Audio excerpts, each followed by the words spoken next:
Fala, DJams. Bem-vindo a mais uma entrevista da DJam Radio, sempre aqui com a presença do meu co-host e analista Thiago Vilela, onde a gente entrevista os melhores nomes do mercado brasileiro e internacional de cripto. Hoje a gente conta com a presença muito especial do analista Rodrigo Trindade, da Iporanga, onde a gente vai discutir, o processo de pesquisa e análise de projetos de cripto na perspectiva de uma venture. Valeu mesmo aí pela presença, Rodrigo. Eu gostaria que você fizesse assim uma breve introdução sua, seu background e como foi o seu primeiro contato com cripto, Rodrigo? Legal, eu que agradeço o convite. É muito legal estar aqui com vocês hoje. Vamos bater esse papo. Cara, acho que um pouco do meu background, falando primeiro de formação, né? Sou engenheiro de formação, engenheiro físico, meio nerd desde sempre. Ah, cara, sempre gostando muito de tecnologia, sempre bastante empolgado. Sempre olhei muito para frente de pesquisa como um foco de carreira antes de entrar na faculdade, então eu queria ser pesquisador. Tive algumas experiências ali e acabei não indo para o caminho, e aí foi quando eu me meti como segunda opção nesse mundo aí de inovação, empreendedorismo, que me levou até a Iporanga hoje, né? Mas falando especificamente de cripto, cara, comecei a estudar cripto e me aprofundar de fato há relativamente pouco tempo. Óbvio, conheço, acompanho o mercado há um tempo já, mas de fato estudar e estar respirando isso, cara, foi meados ali de 21, junho, julho de 21, foi quando eu comecei a estudar cripto e olhar de fato um pouco mais profundamente. Mas ainda assim, de forma um pouco mais esporádica, né? Lendo algum artigo, vendo alguma notícia ou outra. Ainda não investi ativamente, mas de fato que eu comecei a viver cripto foi ali em 22. Pouco tempo antes de me mudar para Iporanga, na verdade. Já olhava o mercado ali, até então, estava começando a gostar, resolvi me aprofundar, estava tentando fazer uma migração de carreira, estava em outro fundo, mas era um corporate venture, e estava tentando fazer uma migração de carreira. Eu estava naquele momento entre trabalhar em um VC de fato ou ir para o mercado de cripto, né? Então estava ali uns 3 meses e poucos no cripto todos os dias, a fundo mesmo. Aí foi quando surgiu a oportunidade para vir para Iporanga e juntou os dois mundos, né? Tá dentro de um VC e tá estudando e olhando para o mercado de cripto, fazendo análise e investimento. Então acho que foi meio que dois coelhos numa cajadada só, assim, para mim naquele momento. Pô, legal. Bom que você conseguiu aí fazer, tipo, tava entre um e outro, conseguiu juntar os dois. O que, para Sim. aqui, para o mercado brasileiro, é muito raro. Você ir para um fundo de venture que, tipo, que investe. Pode ter investido em uma startup ou outra, até tem, mas que investe constantemente em cripto não é algo muito comum aqui, né? Sim. É, O mercado ainda está quando. muito imaturo ainda no Muito Brasil, imaturo. especialmente na frente de venture capital, assim, você tem, como você comentou, tem algum fundo ou outro que acaba olhando, mas assim, cara, tem uns 3 ou 4, eu consigo contar no dedo, que de fato estão olhando ativamente para a tese, né? Mas boa. Sim, muito pouco mesmo. Então, Rodrigo, quando você. A Iporanga ela tem muito tempo que ela já está investindo na parte de cripto. Queria que você desse um overview sobre a Iporanga e sobre esse movimento deles, de vocês, no caso, de olhar para cripto também, além do mercado tradicional. Legal. Eu acho que é interessante citar que, como gestora de fundos de venture capital, a Iporanga remonta essa história aí a partir de 2011, vai. E, cara, tudo começou de forma bastante agnóstica, assim, né? Não tava nem sonhava que Iporanga existia, na verdade. Eu estava na Bahia ainda, eu sou baiano, mas é um pouco da história, né? Então, desde 2011, investindo em startups, de fato, com um modelo bastante agnóstico. Então, cara, se olhar o portfólio dessa época, aí vem empresas como Boozer não, desculpa, como Log, por exemplo, que foi o nosso primeiro fundo.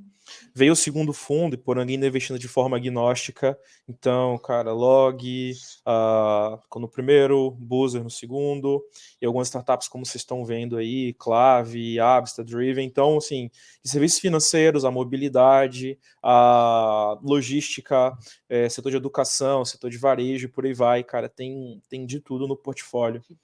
Só que 2022, mais ou menos junto ao momento que eu entro na gestora, o pessoal parou e raciocinou um pouco, olhando para o portfólio, olhando para o mercado, olhando para a América Latina como um todo, quais eram as oportunidades e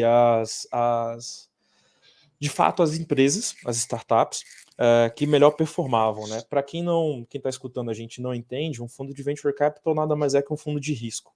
A gente compra, investe em startups, contra um direito aí de ter participação societária no futuro nessas empresas, né? Então a ideia é investir nesse negócio, que acaba sendo um investimento não líquido, e com a perspectiva de ter um evento de liquidez ali na frente, um IPO, uma compra, um M&A, e exercer a posição e ter um lucro.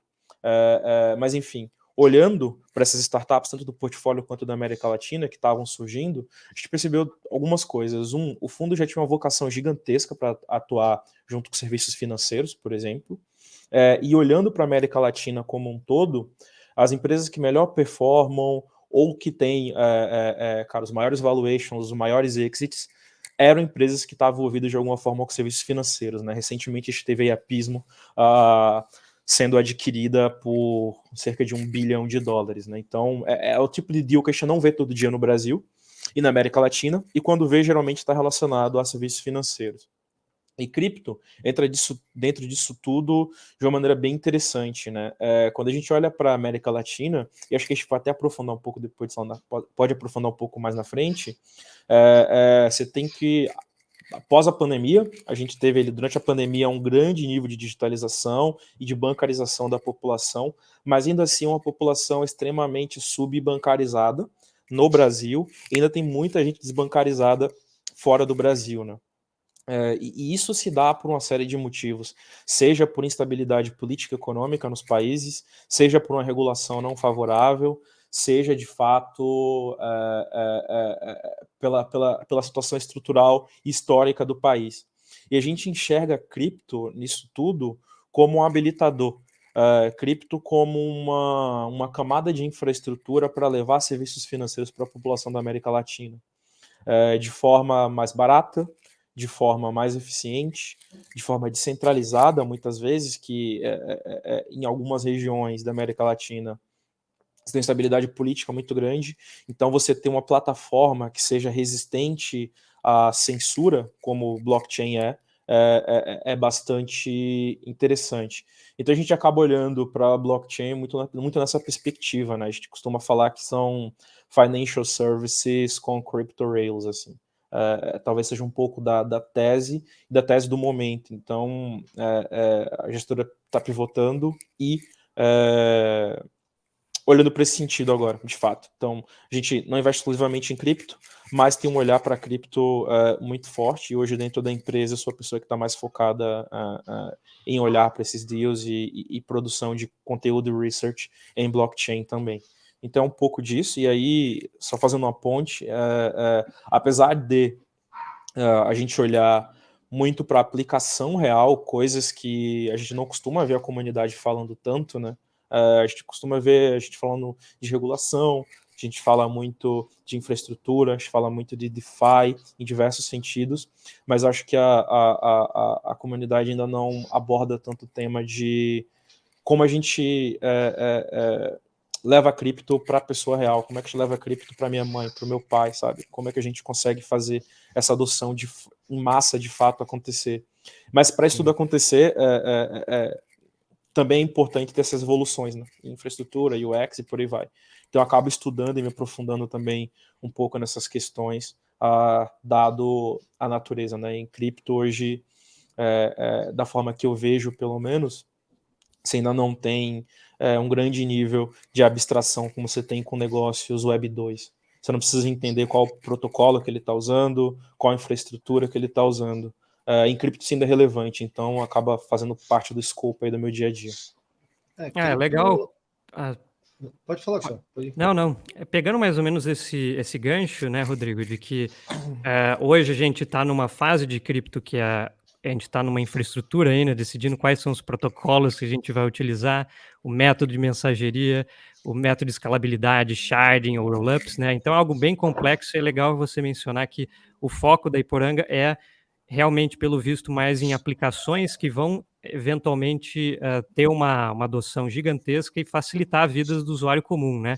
E aí eu Exato. gostaria, assim, de quais são as métricas que você utiliza para observar um projeto, assim, se tem uns red flags, fala assim, esse projeto aqui já não tem, é anônimo, ou esses aqui eles falam muita coisa, um white paper não muito, sei lá, claro e sem uma definição objetiva do que eles querem fazer. Quais são as principais métricas que você foca na hora de analisar um projeto?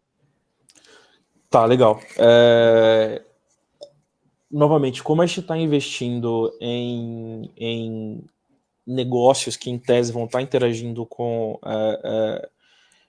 o usuário final, com a população, com pessoas normais, que não necessariamente precisam ser crypto natives, o processo de análise acaba tendo esses dois viés, né? O viés, obviamente, de blockchain e o viés de negócio, que, sinceramente, não tem grandes diferenças de qualquer outra análise de negócio que outros VCs façam, tá? Então, vamos lá. Primeiro, talvez pelo viés tradicional, e acho que fundamentalista, acho que a gente pode chamar assim, né? Cara, a gente vai olhar time. Acho que time é a primeira coisa. Quem são as pessoas que estão por trás? São pessoas que estão, de fato, na comunidade? São pessoas que já construíram alguma coisa? Mesmo que não seja uma pessoa que não construiu, de fato, uma solução. E aí, pensando pela parte do time técnico, tá? Agora, é um time que tem algum tipo de contribuição em algum projeto relevante, é ativo, por exemplo, na comunidade do Ethereum, é ativo na comunidade Polkadot, enfim. Tá, de fato, construindo, e é uma pessoa que a gente consegue ter uma referência de capacidade de construção de tecnologia interessante. E também a gente olha para o time, né? Como um todo, na perspectiva de negócio. Se é um time que vai ter potencial, de construir um negócio, um modelo de negócio, de fazer a distribuição dessa solução, levar isso para as mãos de o máximo de pessoas possíveis, vai conseguir fazer uma gestão, de repente, de um time maior daqui a pouco, quando essa empresa começar a escalar, e por aí vai. Se é um fundador ou fundadora que vai ter uma capacidade de levantar mais dinheiro no futuro. Quando a gente fala de venture capital, a gente fala de rodadas de financiamento de forma serial. Então você tem primeiro, vamos lá, a escadinha básica.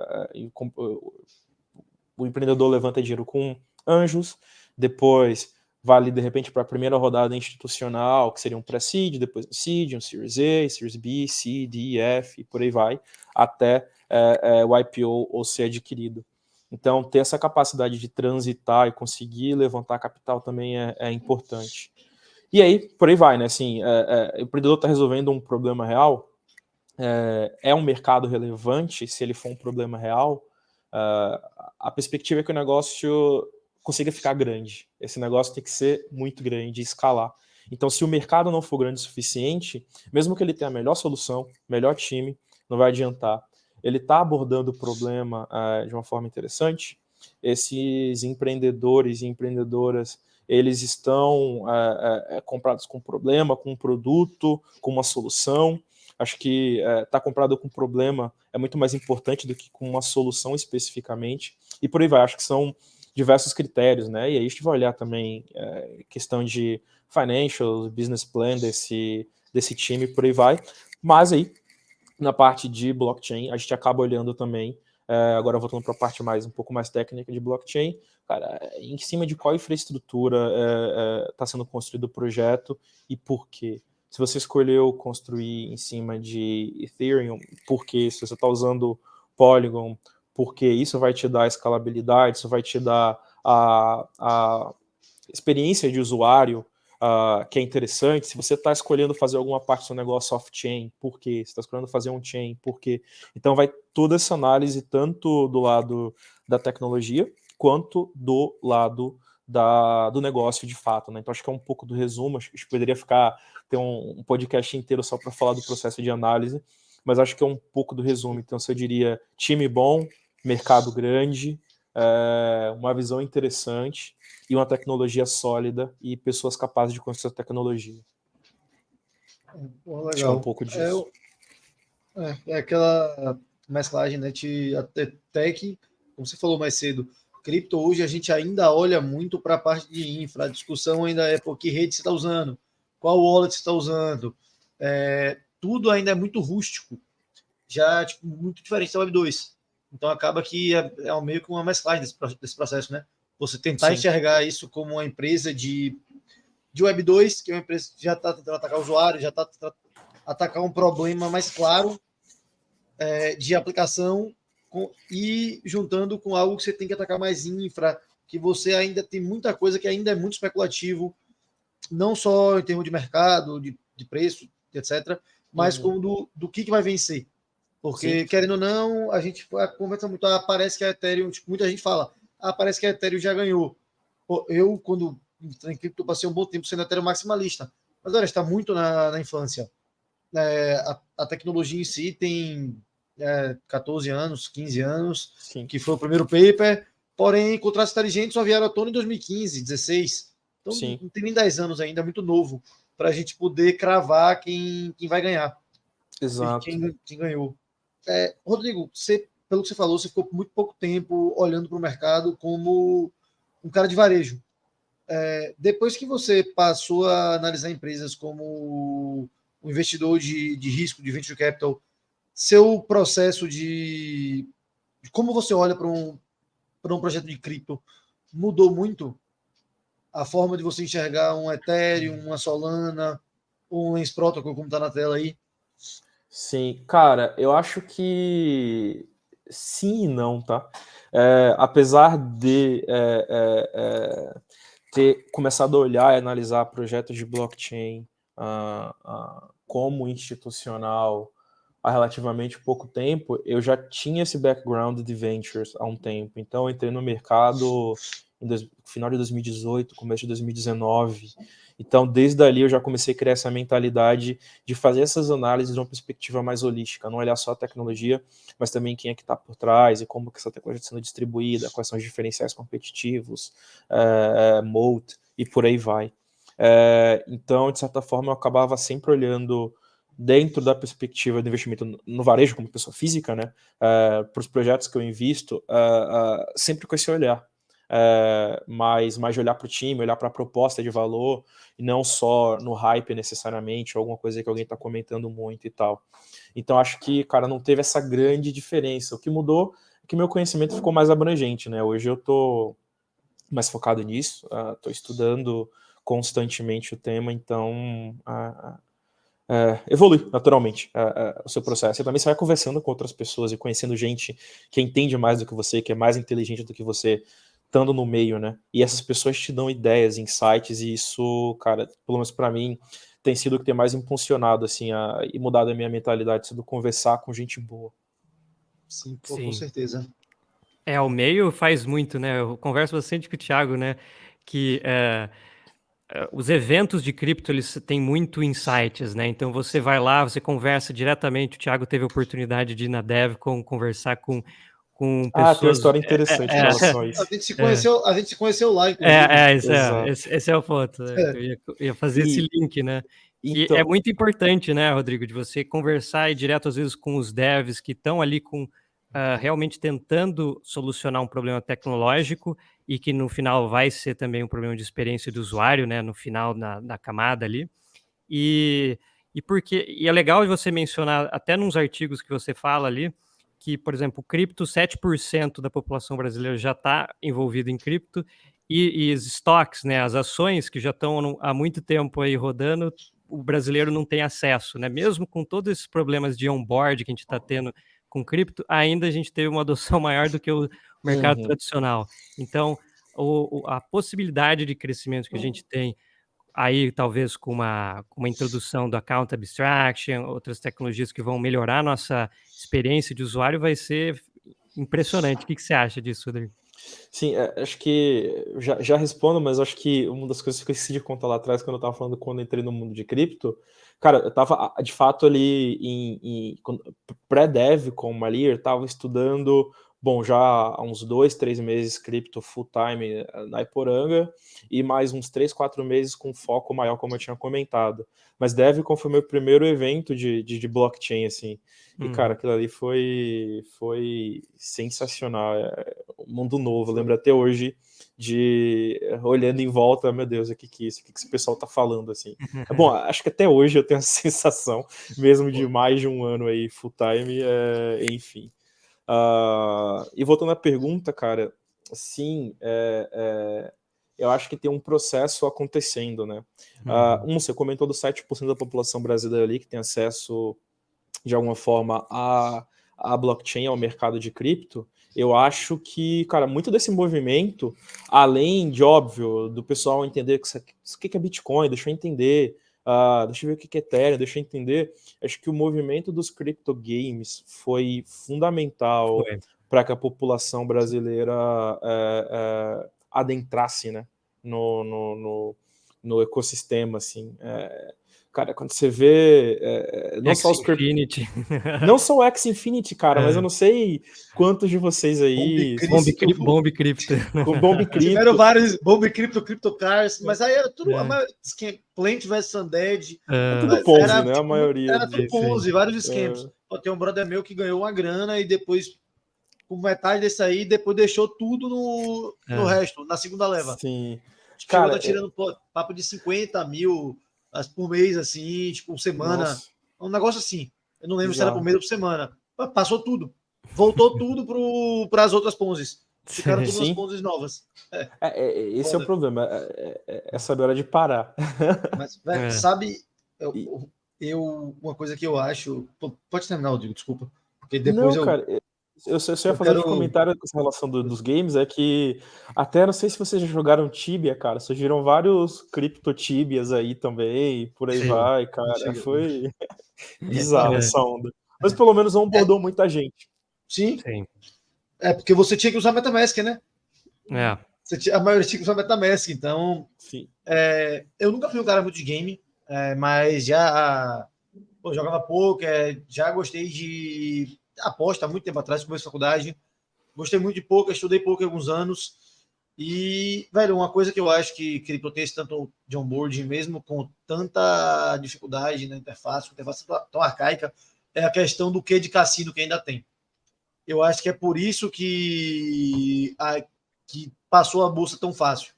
A população em geral, não só no Brasil, no mundo, mas aqui parece que a gente está imerso, que parece que é mais. Então, as pessoas gostam de um gamble, gostam de uma aposta, e cripto tem muito isso. Eu estava abrindo o celular aqui porque eu vi um post hoje do Instagram do Faria Lima Elevador,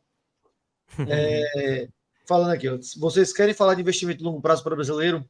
Aí tem um gráfico, países que mais acessam sites de apostas esportivas.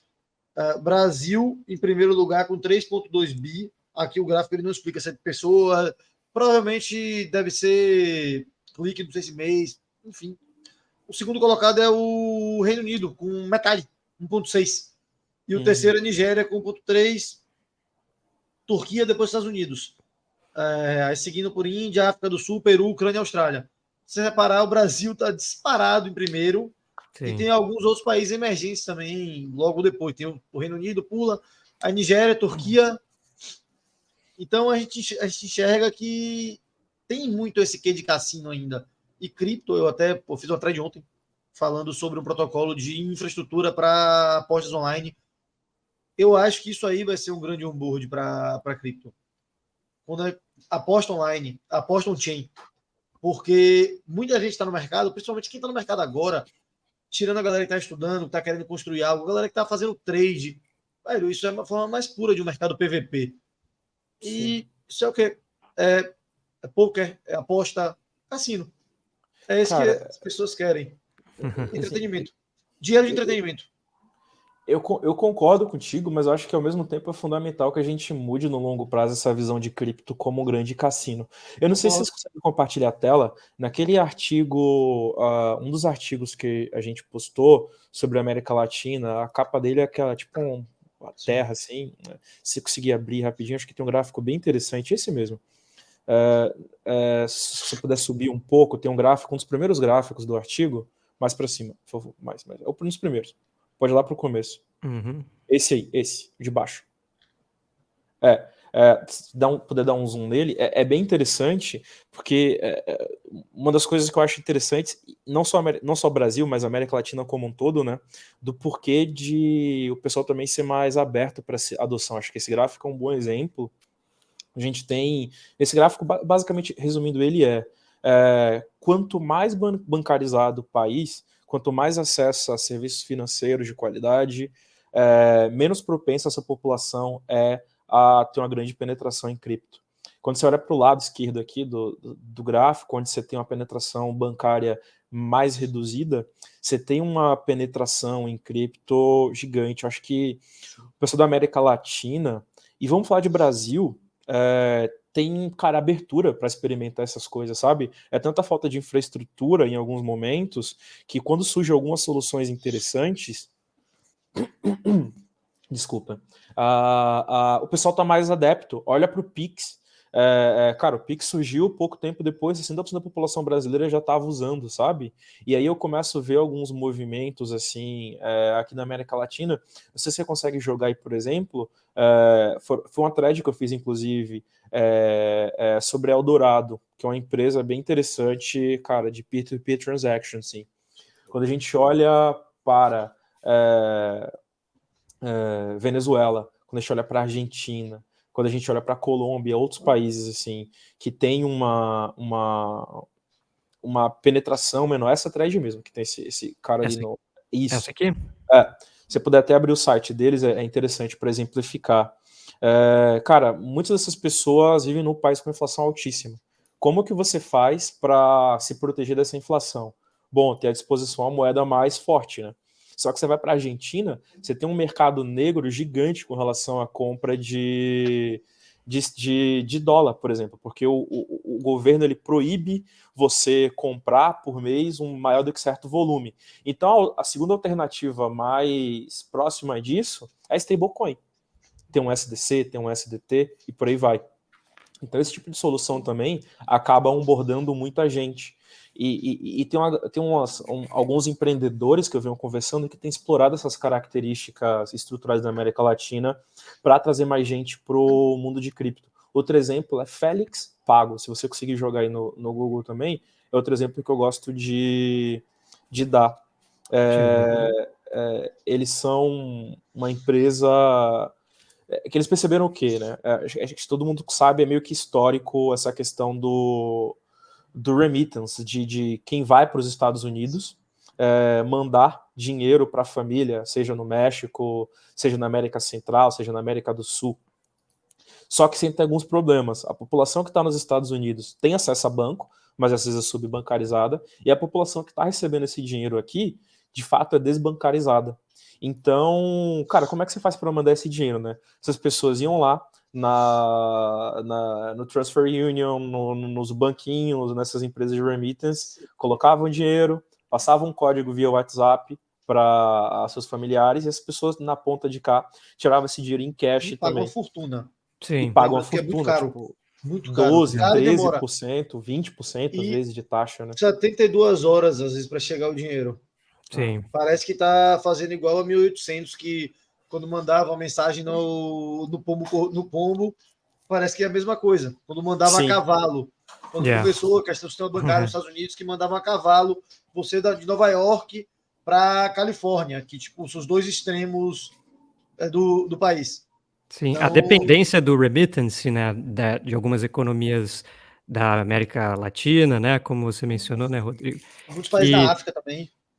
E mais agora, né, porque você também tem um movimento da SWIFT, né, que faz esse sistema de pagamento transfronteiriço, né, que eles estão tentando não serem disruptados, né, pela blockchain, então eles estão investindo cada vez mais em tecnologias disso. Eu vejo até o Bank International Settlement querendo criar uma espécie de um protocolo entre as CBDCs no futuro para ter esse settlement também. Então, sim, vai ter uma competição muito grande aí por um lado, o pessoal de cripto com stable, o setor tradicional com os remittances utilizando lá o sistema da SWIFT e o sistema de wire, né?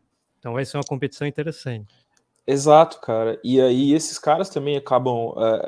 E esse aqui é um exemplo interessante que pode não necessariamente ser onboarding, né? Porque você tem transferências aí via stable acontecendo de forma no background que o usuário acaba nem sabendo que está usando cripto. Mas no Sim. fim do dia isso ajuda também a levar blockchain para uma adoção em massa, né? Resolvendo um problema real das pessoas. E de fato, o mercado, como vocês comentaram, é extremamente arcaico hoje em dia, e É, cripto está pressionando com certeza para que isso mude. sim. Então, Rodrigo, acho que a gente está chegando aí, se aproximando ao final da nossa entrevista, né, né, Thiago? E a gente gosta sempre de pedir para o nosso convidado algumas visões e tendências que ele está observando no mercado, no Eu sentido assim. Você tem algo para falar mais aí, Thiago? eu queria falar um negócio que eu queria ter a perspectiva de um VC nisso. Cripto, a gente investe em startups. Sempre a gente vê muita pessoal analisando tokenomics e sempre algumas críticas, alguns questionamentos. Poxa, mas esse projeto aqui não. O token não serve para nada, o token serve para governança, ele ainda não distribui lucro, não distribui dividendo. Aí você vai olhar o projeto de 2020, 2021, 2022. Projeto que tipo, não passou por um ciclo de maturação ainda. Uhum. Então, por você ter essa liquidez, se você investir em startups, às vezes, que estão em fase, que poderiam estar fazendo captação de seed, ou até de série A, de rodada de série A, e já tem liquidez no mercado, muita gente fica com essa pressa para que os projetos comecem a distribuir dividendos, digamos assim, e repassar receita, sendo que o protocolo ainda a gente não sabe nem se ele vai ganhar, se ele atingiu o market share esperado, o mercado ainda não cresceu, a gente não tem como estimar um total addressable market de uma blockchain ainda. Estava vendo até um podcast de... Os convidados eram o Hassib, da Dragonfly Capital, e o Avichal, da Electric Capital. Eu, se não me engano, era da Bell Curve, era algum da Blockworks. E aí, quando fizeram essa pergunta, e aí eles chegaram ao consenso que realmente você não tem como fazer um cálculo de total addressable market dos protocolos de cripto. E aí você, hoje, com o olhar de venture, o que é que você... Isso, obviamente, facilita que dá liquidez, mas na hora da tomada de decisão, essa liquidez muito mais rápida, ela não, às vezes, pode deixar sua tomada de decisão um pouco mais turva, dificultar um pouco sua tomada de decisão, trazer um olhar um pouco mais imediatista, Uhum. de certa forma. Cara, assim, quando, pelo menos da nossa perspectiva, tem muito fundo que investe em token, tá? Então isso acaba dando esse aspecto de liquidez maior. Mas o Venture Capital é sempre um game de longo prazo, assim. Quem está na indústria não está procurando um retorno em 1, 2, 3, 4, 5 anos. Geralmente a perspectiva do fundo para dar retorno a partir de 10 anos. Então, tem-se essa consciência. O modelo de negócio de Venture Capital, ele surgiu por causa da indústria de software. Construir software bom, que escale, que tem um grande volume, é caro e não é rentável no começo mesmo. Então, espera-se que a empresa demore para começar, de fato, a reverter a curva. Tudo bem que no mercado atual, o pessoal está muito mais pé no chão e muito mais de olho num caminho que os empreendedores e as empreendedoras tenham um olhar mais claro para como atingir rentabilidade em algum momento.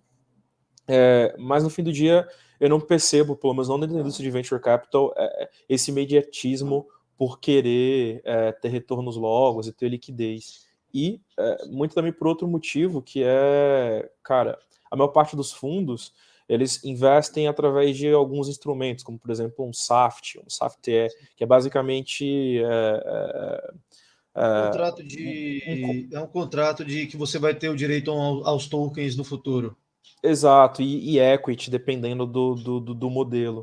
Então, cara, assim, é um jogo muito de participação, de muito skin in the game, assim, acho que não tem tanta pressa para essa questão de de liquidez, não, pelo menos eu percebo que não, tá? Acho que não dentro da indústria, pelo menos. É porque eu perguntei isso porque se você pegar para olhar um pouco para tipo, 2021, principalmente, final de 20, começo de 21, muitos fundos de cripto que eram hedge funds, eu acho, na sua essência, mas começaram a ter muitos deals de venture. Isso aí, os principais que estouraram, né, Alameda e Three Arrows Capital, e junto com a Multicoin também, Jump é o market maker, acabou entrando, e você via muito, principalmente o pessoal da Three Arrows Capital, vendendo, chilando, comprando, fazendo deal de comprava token em OTC, comprava token travado em OTC, e aí foi um dos motivos até deles terem estourado. Então a gente vê muito essa movimentação de alguns fundos FUCs, especialmente focados em cripto, tendo essa movimentação. É por isso que veio essa curiosidade, mas bom saber que galera que já era de venture, que é mais focada em venture, tá com foco sempre no longo prazo. Cara, pelo menos assim, dentro dos fundos que eu converso, Brasil, América Latina, Estados Unidos, majoritariamente, a perspectiva sempre está no longo prazo, de estar junto com o empreendedor e ver o negócio crescer. Especialmente quando você fala de venture mais tradicional, assim, a expectativa é que o investimento retorne o fundo, né? Então, você faz investimento, sei lá, de 3 milhões de dólares, espera que esse investimento retorne 100 milhões. Então, é muito nessa perspectiva, isso não consegue no curto prazo, né? Sim, verdade. Possível. Outra coisa, Rodrigo, você falou que conversa muito com o pessoal daqui do Brasil e da América Latina. Um cenário de startups voltadas para cripto no Brasil e na América Latina, como é que você está enxergando hoje? Porque para a gente que é analista autônomo, que faz para casa de pesquisa de futunativa, a gente vê poucos projetos brasileiros assim, tipo, ganhando tração e aparecendo. A gente tem a Pods, tem a Picnic, tem a Niftify, a LoopPay, né? A LoopPay. Mas não é para os criptonativos, a parte de cripto em si, a gente não vê tanto produto nacional, projeto nacional assim, e nem do Latam em geral. Como é que você vê esse cenário? Está crescendo muito? Você enxerga como um mercado muito promissor para os próximos anos para o mercado cripto, esse mercado daqui da Latam? Eu não sei se eu entendi. Você está falando do lado de protocolo, infraestrutura ou do lado de aplicação? Do lado de ambos, protocolo de infraestrutura e aplicação. Tá. De startups, no caso, projetos crescendo, quantidade de projetos aparecendo, projetos de qualidade aparecendo. Tá. Pode ser tanto infra quanto aplicação. Legal. Então vou dar a resposta abrangente.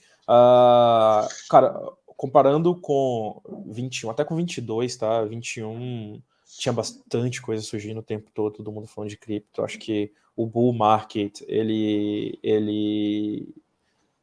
traz isso, né? A gente de volta pro pessoal de games lá, que teve gente empreendendo com esse sponsor de game, não estava escrito. Agora no bear market, cara, é legal porque essa galera que vem pro hype acaba estando desestimulada, não fica dentro do mercado, não tem essa visão de longo prazo, de construção e fazer uma coisa sólida. Vocês deram alguns exemplos aí, por exemplo, de players que começaram lá no hype, mas continuam construindo agora dentro do bear market, e é meio que esse tipo de empreendedor que são os que a gente enxerga, pelo menos, que são os que têm sucesso, né? Então, assim, sim, o mercado de blockchain na América Latina tem crescido, olhando principalmente pela perspectiva de aplicação. Protocolos tem sim, nada que ganhou extrema relevância ainda. A gente tem, por exemplo, em termos de protocolo, que eu acho bem interessante, inclusive, empresa que levantou bastante dinheiro já para os padrões da América Latina é a Parfin, que eles estão construindo blockchain na perspectiva enterprise, então a blockchain para que grandes empresas consigam construir soluções ali dentro e ter um alto nível de customização, por exemplo. Você tem protocolos aí, indo para a área de música, você tem protocolos surgindo, indo para a área de sustentabilidade, logística, tudo para fazer traqueamento, esse tipo de coisa. Então, nesse lado tem, mas nada muito relevante, mas tem começado a aparecer cada vez mais. E a aplicação final, cara, tem muita coisa aparecendo. Tem muita gente preocupada com os problemas mais críticos, né? Por exemplo, um ramp of ramp.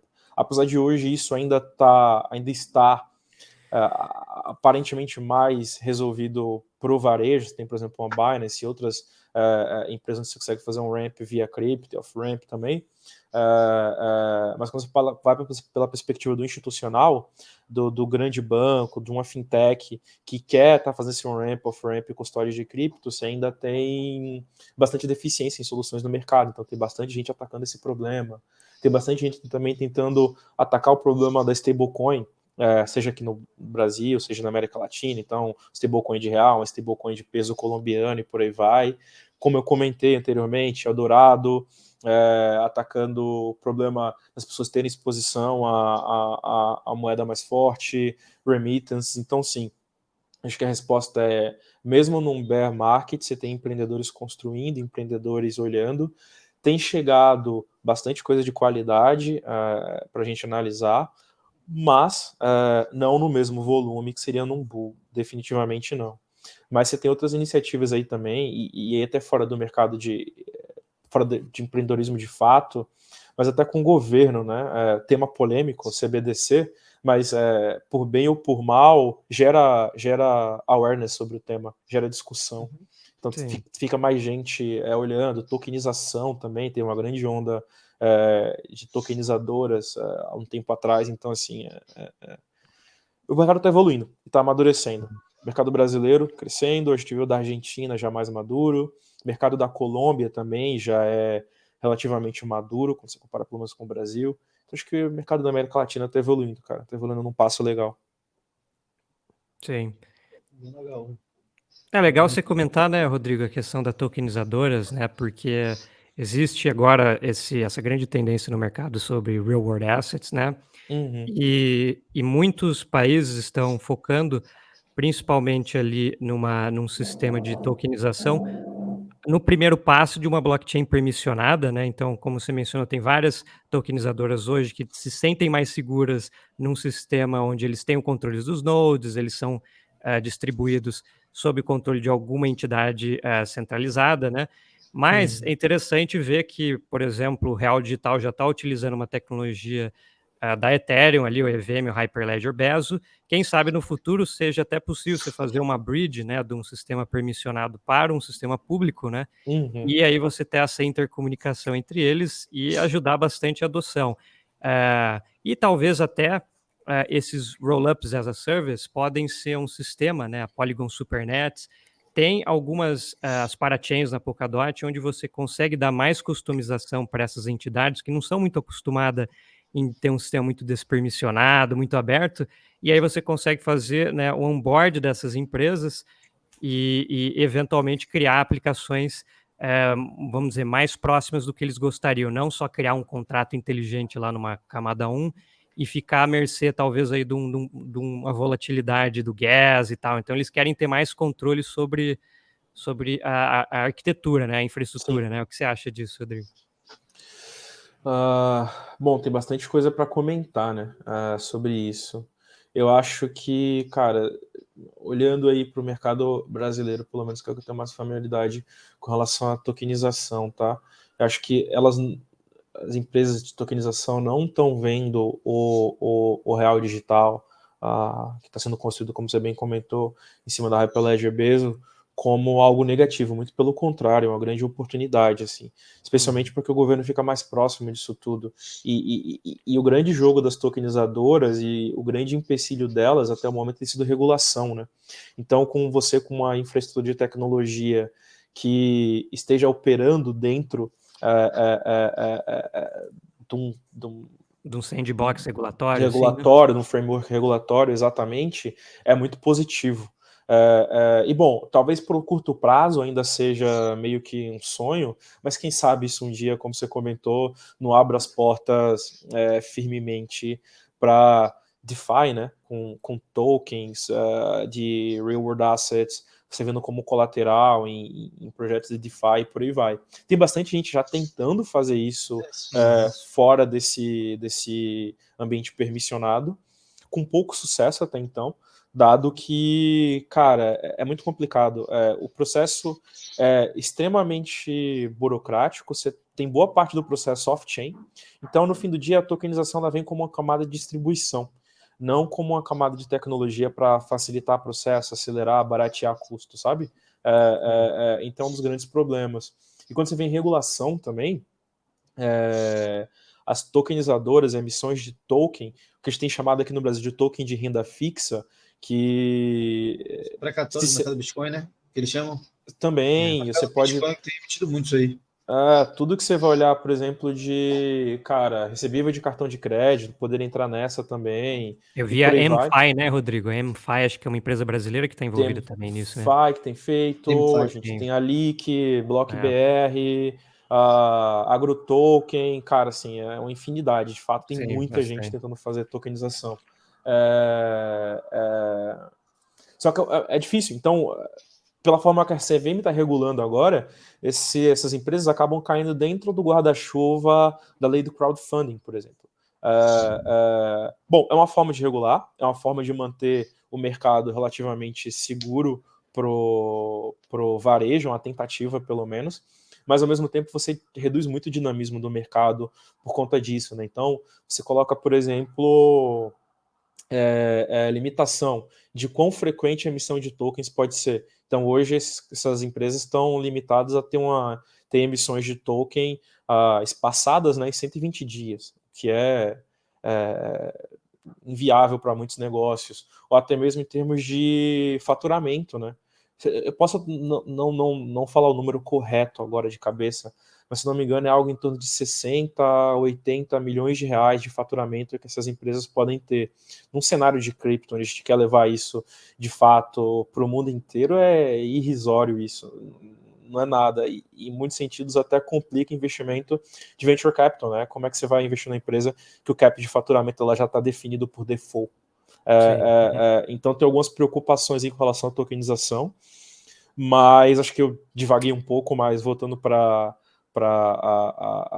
a sua pergunta, cara, assim, eu acho que tem gente fazendo, eu acho que a gente tentando fazer das duas formas, da forma permissionada e despermissionada, muitos players se aproximando agora do Banco Central para tentar entender como eles podem participar desse processo de tokenização aí, e é aguardar agora, vamos ver como as coisas evoluem, e acredito que não se mantenha por muito tempo essa questão regulatória assim, não.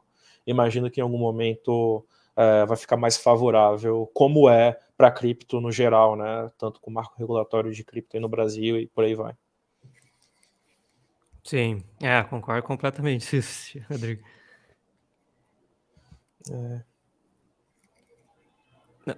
Thiago, acho que você tá mutado, Thiago. Desculpa. Eu acho que a gente conseguiu cobrir bem o olhar de cripto sobre a mente de um venture capital, visão de um venture capitalista aqui no Brasil. Rodrigo, a gente tem uma tradição aqui de sempre, no final de todo episódio, a gente sempre pede o convidado para soltar um alfa para a galera, seja alguma tendência de mercado que você está olhando, seja algo que você faria diferente quando você entrou no mercado. Pode ser qualquer coisa relacionada a cripto, relacionada a algum comportamento, alguma atitude que vai ajudar quem está ouvindo aqui, assistindo a gente, a ser a estudar melhor o mercado, a poder investir melhor, tomar melhores decisões. Acho que a definição melhor é essa. Cara, assim, acho que quem não tá no Twitter tem que estar. Sim. Acho que esse é o básico do básico do básico. Só que o erro que eu cometi no começo do Twitter, e até por não saber o que eu tava fazendo direito, foi seguir um monte de gente, ficar no Twitter perdendo muito tempo, assim. Cara, o Twitter é uma ferramenta poderosa, mas se você souber quem seguir, colocar os alertas certinho e saber o que você vai ler, o que você não vai ler, a opinião de quem você vai levar em consideração ou não. Então acho que eu bati muita cabeça e até acertar como eu usar o Twitter de forma mais eficiente. Então acho que tem esse detalhe. Cara, e acho que uma das coisas que me corta muitos caminhos é conversar com pessoas no fim do dia. Acho que, óbvio, tá estudando, tá olhando. Por exemplo, eu tava até pelos artigos que a gente está escrevendo, mas olhando muito para a questão do account abstraction, por exemplo, então a tendência que eu estava olhando, mas é um negócio que você vai estudando e por si só você chega em um certo nível de profundidade, mas se você quiser ir para um nível um pouco mais técnico, às vezes você vai bater cabeça mais do que necessário, então, entra na comunidade, pergunta lá, ou fala com alguém que entende do negócio de fato para te explicar. Eu acho que corta muito dos teus caminhos, assim. E, cara, tem muita gente produzindo conteúdo muito bom no Brasil hoje. Acredito que DG em Rádio está se tornando e vai se tornar talvez esse lugar para as pessoas terem acesso às informações, saber quem está trabalhando com isso. Mas, cara, tem gente aqui que eu tomo como referência, eu sempre converso nesses momentos. Então, o pessoal da Mercúrios, sempre, assim, acho que, cara, Barrels, Igão, um monstro da infraestrutura. Então, são pessoas que você vai criando referência dentro do mundo mais institucional. Eu converso com alguns gestores também de fundos de liquid assets, né, dentro de cripto. Então, acho que esses caras têm uma grande visão para agregar para o mercado também. Então, acho que sempre conversar, não ter medo de perguntar, não ter medo de parecer burro, né? Ninguém sabe de tudo. Conclusão que eu chego em cripto, quanto mais... Exato, quanto mais você sabe, menos você sabe, né? Quanto mais você estuda, menos você sabe. Então acho que não tem muita pergunta idiota. Óbvio, se prepare, estuda, entenda do negócio minimamente para você aproveitar o tempo daquela pessoa bem, sabe? Não seja também o idiota que vai perguntar coisa que você poderia ter resolvido com o Google ou com o chat GPT. Airdrop, você vai chegar para um dev do evento e vai perguntar. E aí vai ter airdrop? Exato, exato. E, cara, e para evento, acho que talvez seja o último, assim. Se você pode ir para os eventos fora, tipo, vá. Por exemplo, a gente tá falando do Account Abstraction. Eu estive lá no Theory Denver. Cara, o negócio foi anunciado lá, tava todo mundo falando disso. Sim. Então é um negócio que você pega o sentimento do mercado muito claramente.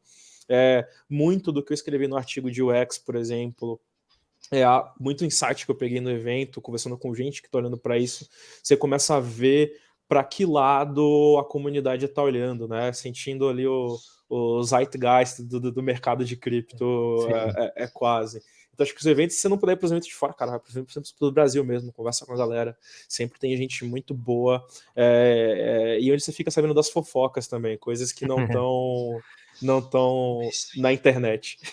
Sim. Acho que é meio que isso, assim, do que eu tenho feito e do que eu acho que são as grandes dicas aí.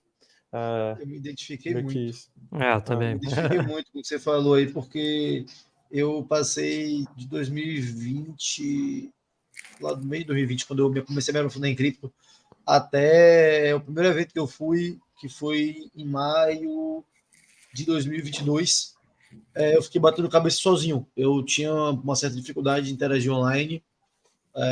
Não conhecia ninguém aqui em Salvador, tinha um amigo também cripto e eu era a fonte de formação dele, então basicamente era ouvindo podcast, seguindo, lendo Twitter, mas não interagir em comunidade. E eu sinto que depois que eu comecei a fazer isso, tem um ano e 2 meses mais ou menos, que minha vida mudou e minha curva de aprendizado passou a ser exponencial.